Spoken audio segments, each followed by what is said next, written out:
My name is Matthew Szlachetka, and I'm here with American Musical Supply. My upcoming album that I'm working on right now, I've been working with a wonderful producer named David Bianco, who I met through Lucinda Williams, and he's literally done some of my favorite desert island albums. I've always really enjoyed working with whoever I've worked with on previous albums, but this was just, it seemed like it was, it was like a whole new level of doing a record. And what really blows me away about Dave is that, he has such a insane control over his studio, his gear, like what he's hearing in his head, and then just all the feedback and criticism he gives people he's working with. He really gets the best takes out of everybody.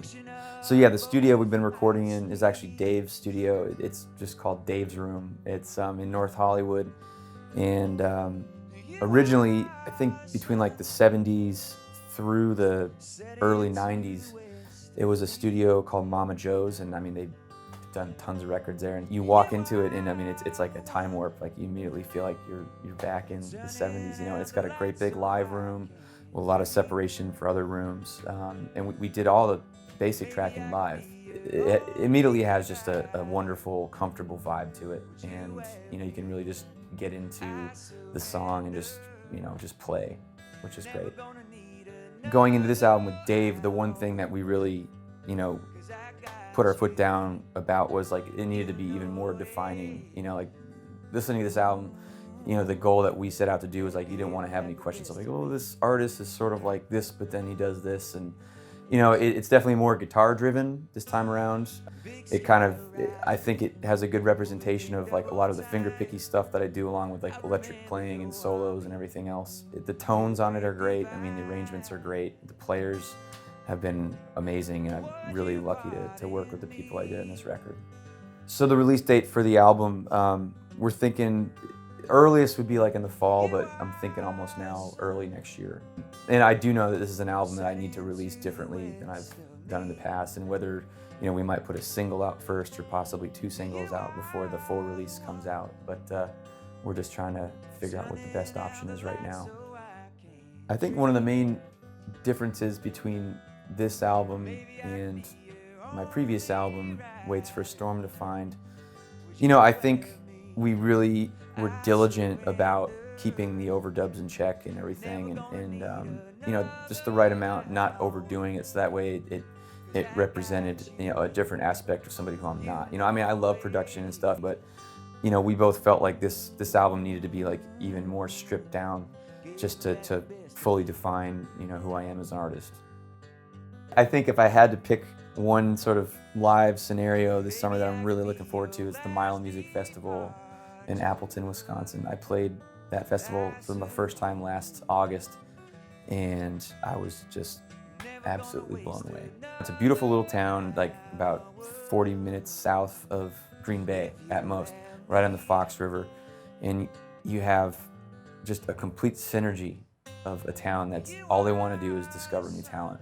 I actually played Appleton last week, and I was blown away by how many people came out, just who had seen me at the festival, and I'm really looking forward to that this summer. A good break I've got so far has definitely been through Lucinda Williams. She introduced me to Dave, and then we just kind of hit it off, and then met up with him a couple of the times after that, and then when was kind of going through the process of meeting with some producers to talk about this record, he just had a really good feeling from him, and I'm glad I did. It's been wonderful. Getting the opportunity to be a part of the TV show Parenthood, which was an NBC show, I think for like 8 or 9 seasons. It had a good run. That was definitely a major break. It opened up a lot of other gig opportunities and a lot of other press opportunities. I think we were playing at like Hotel Cafe or something like that, and the main producer for the show was there, and then he had his assistant get in touch with me, and then it basically happened from there. And like, we want this song, and we're going to do it at the Village, and then it was pretty awesome. Touring wise, and looking ahead and looking back as well. When I was in my previous band, the North Star Session, when that band started getting on the road a lot, what we actually did to be able to stay on the road, is we developed like this stripped down acoustic trio set. And when that band ended and I shifted to my solo career, I definitely always try to take a band with me. That's like the first priority. But if the guarantees with certain gigs are lower, like I definitely have more freedom now to tour a lot of different areas, and I've been able to break into a lot of new markets that I wouldn't have been able to with my old band. Right now, working on this new upcoming album, I've pretty much just been playing solo acoustic right now, just to, I hate to say it, but so I can literally make as much money as I can, just to keep kind of putting it back into the album, and anytime I do play like in the Los Angeles area, though, it's always usually with a band, because I've got like my regular guys there, and you don't have to worry about getting them on the road and per diems and like everything. It just is like, it gets to be pretty expensive and cumbersome at times, but that's what I'm definitely shooting for, though, is to always have a band.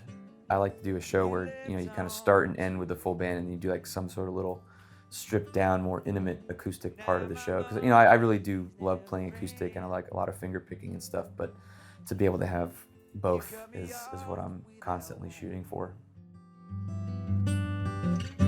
Now I'm missing my best friend.